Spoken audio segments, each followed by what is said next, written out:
How the Bengals advanced in the N.F.L. playoffs.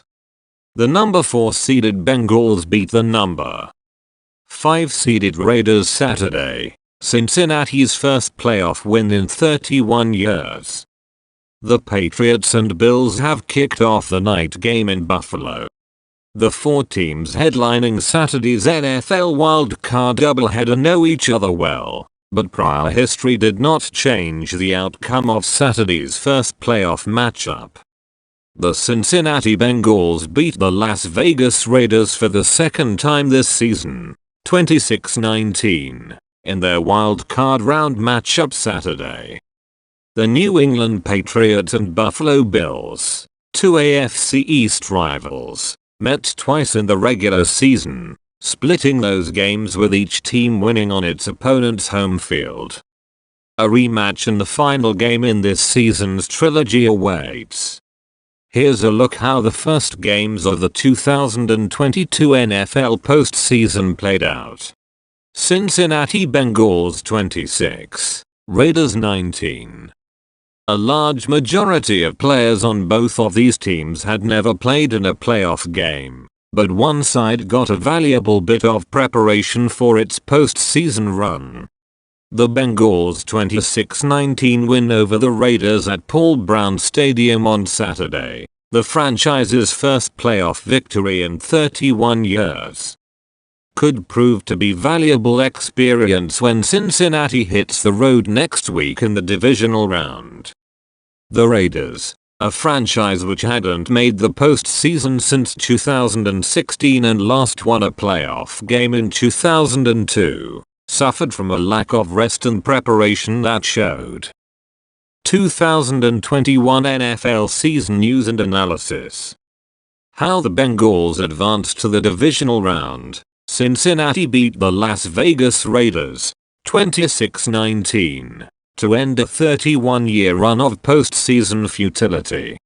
The reason every playoff team will lose, all but one remaining team have a fatal flaw.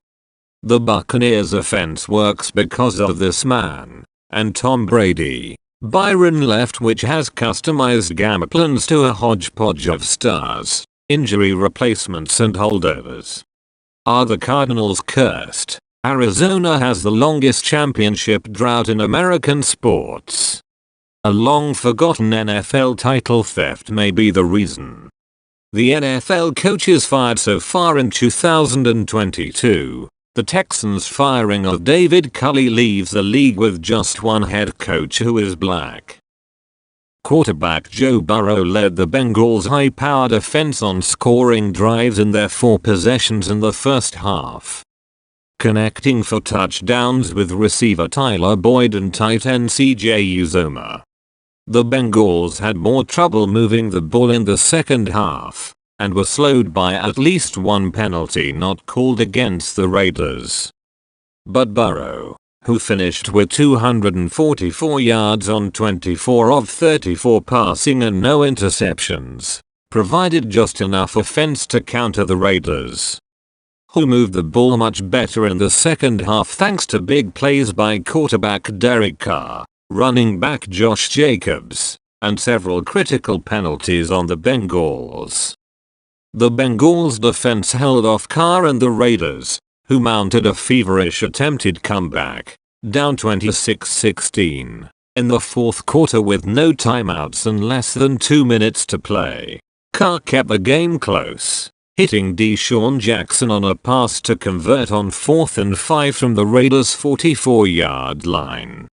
The Raiders kicked a field goal on the drive with less than 4 minutes remaining to narrow their deficits to 26-19.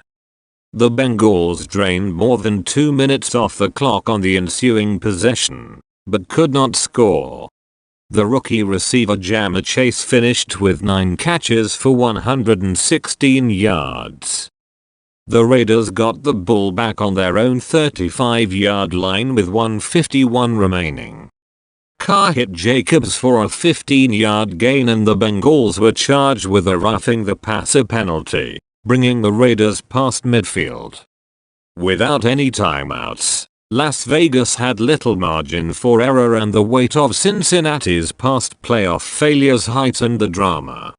But on 4th and goal from the Bengals' 9-yard line, Carr was intercepted, ending the Raiders' topsy-turvy season and sealing the long-awaited playoff win for the Bengals.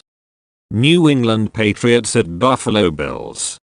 8:15 p.m. CBS.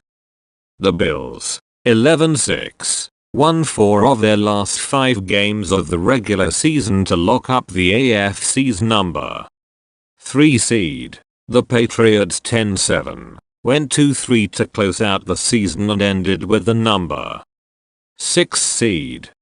They'll meet at Highmark Stadium on Saturday where the temperature is expected to be in the single digits with a wind chill around -10 to 15 by kickoff. That means this game could look a lot like when the teams met in early December, when the Patriots rookie quarterback Mac Jones attempted just 3 passes in a blustery, run-heavy matchup in New York. New England won 14-10, with over 200 yards on the ground. The Patriots could be without starting cornerback Jalen Mills, who was added to the reserve COVID-19 list Tuesday, which would be problematic for a secondary already lacking in depth at the corner position. New England traded Pro Bowl defensive back Stephon Gilmore to the Carolina Panthers during training camp. The Patriots slot cornerback Jonathan Jones had season-ending shoulder surgery in October. Mills and cornerback J.C. Jackson have been the centerpieces of the Patriots' thin secondary. Still, the Patriots' defense allowed only 17.8 points per game, the second lowest total in the league. Buffalo allowed 17.0.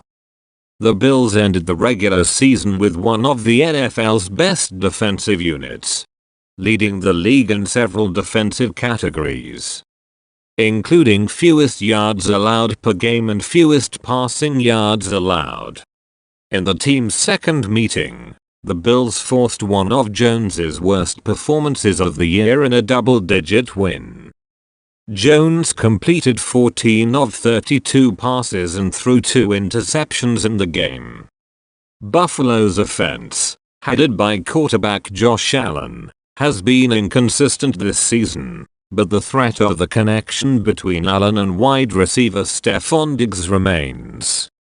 In that Gillette Stadium win, Diggs had 6 catches for 85 yards and a touchdown. Ken Belson covers the NFL. He joined the sports section in 2009 after stints in Metro and Business.